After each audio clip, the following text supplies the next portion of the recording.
Hello and welcome to my YouTube channel. Today I want to talk about purple, making purple, because it is one of those things where, especially when I was doing a lot of online teaching and people were using their own paint that I wasn't providing, they were really choosing the wrong paint to start with, which is why in these videos that I do on my channel, I'm always using the primary colors plus black and white. So the main thing is that I'm using the primary colors.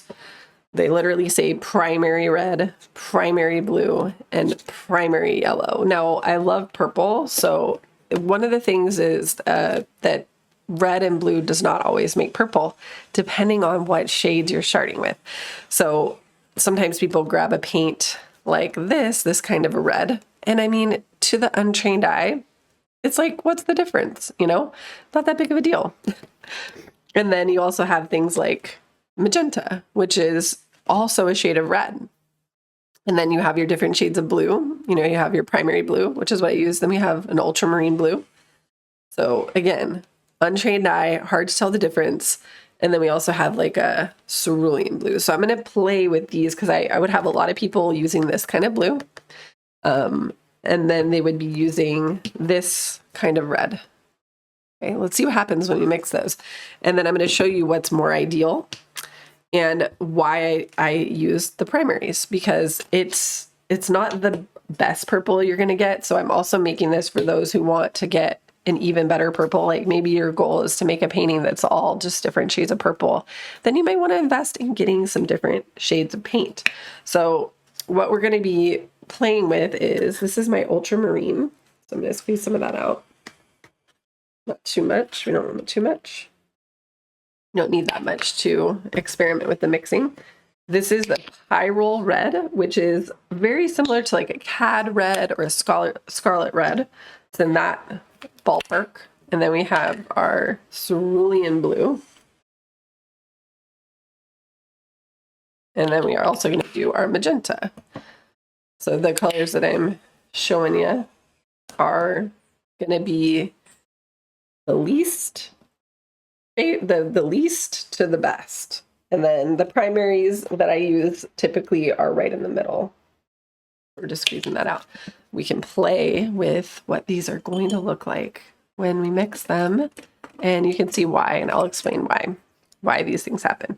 Now we also have, again, we have our primary blue, and I'm going to use a different brush for my red. We have our primary red in addition to these other shades. So let's just make sure we see all of these colors.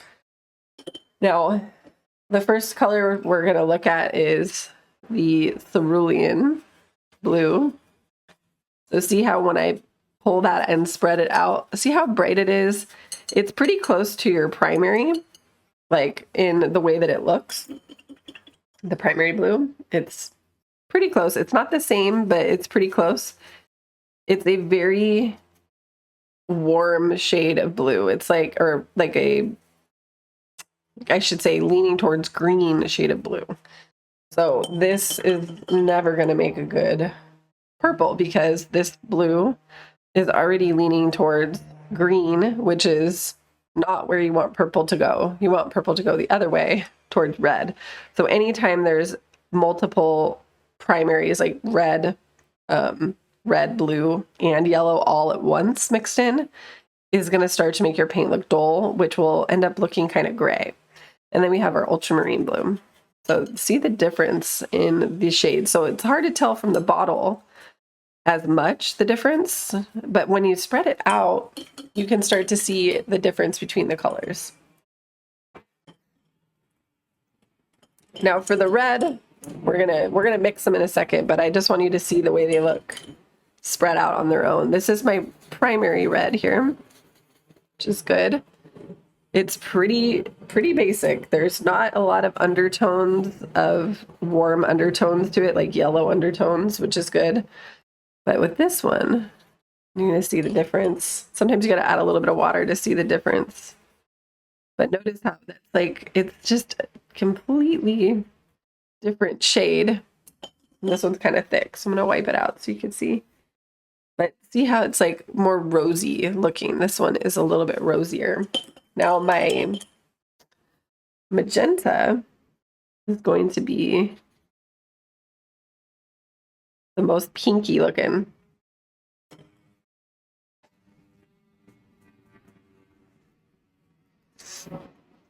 Now I'm going to experiment with mixing and how they get different purples, because these are 3 different shades of blue that are pretty commonly used and 3 different shades of red, which are commonly used.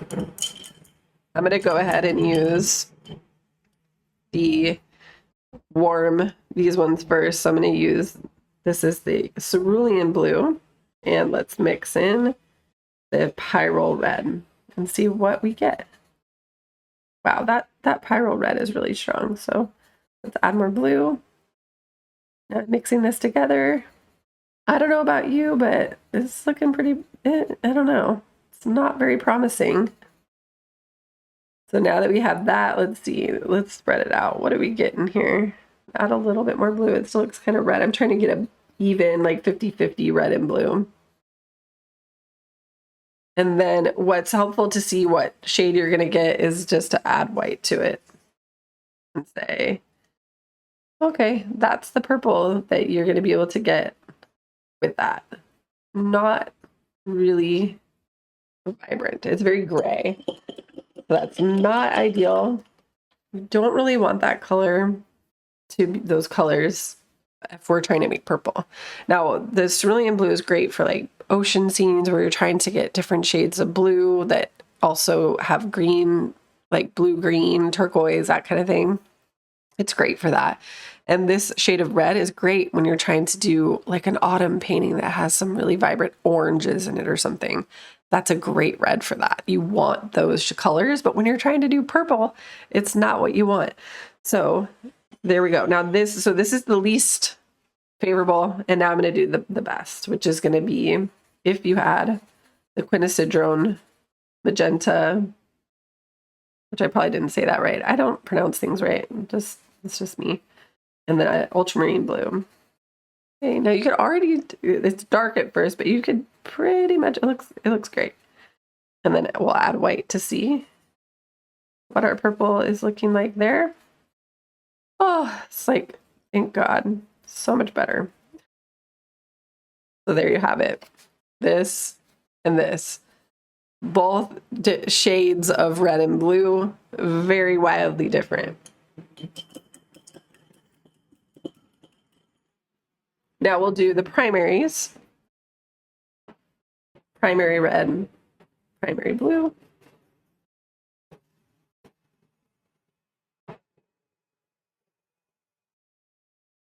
Add your white. It's not terrible. I gotta add a little bit more red to it.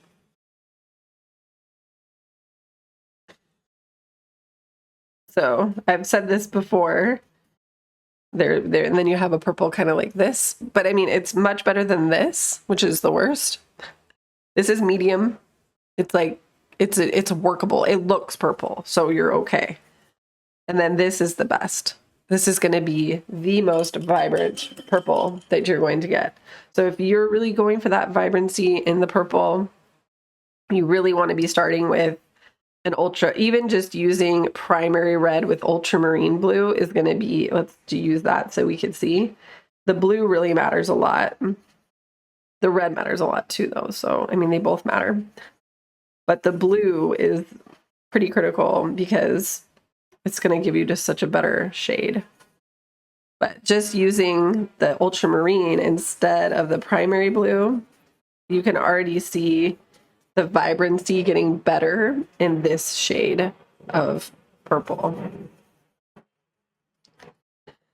But it's still not as bright and vibrant as using the quinacridone magenta. So let's try the quinacridone magenta with the primary blue.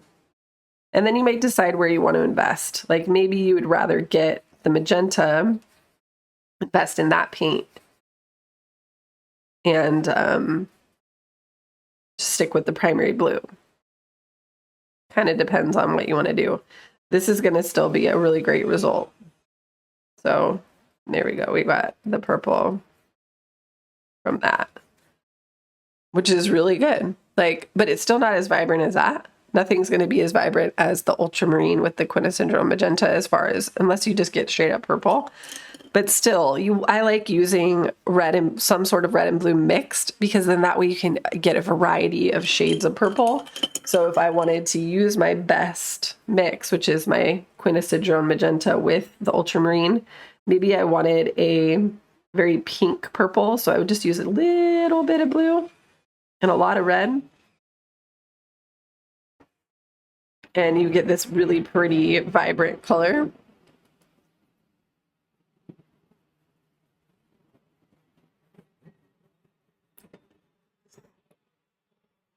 Or maybe you want more blue and less red,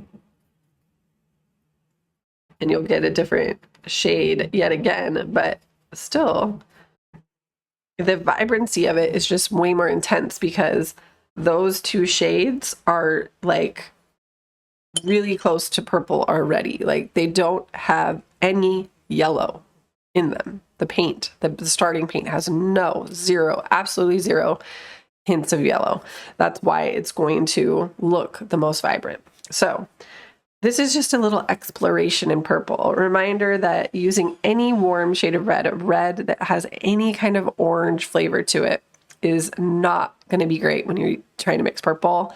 Using a blue that looks like turquoise is also not going to be good for making your purple. You want a blue that's very deep and rich looking. Even like a phthalo blue I love as well. Phthalo blue makes a great primary blue. So sometimes, even just if you wanted to switch your primary red for a magenta, that is even workable and doable, especially if you're making a lot of stuff with purple as like a favorite color of yours, and you want to see that purple getting more vibrant. Because again, using the primaries, we're looking at this purple. It's okay. It looks purple. At least it looks not like this, which is not purple. It's like gray. We're looking like purple here, but it's not going to be like this, which is super beautiful, rich shades of purple. So I just wanted to go over this in depth so that you could see how the different shades play together.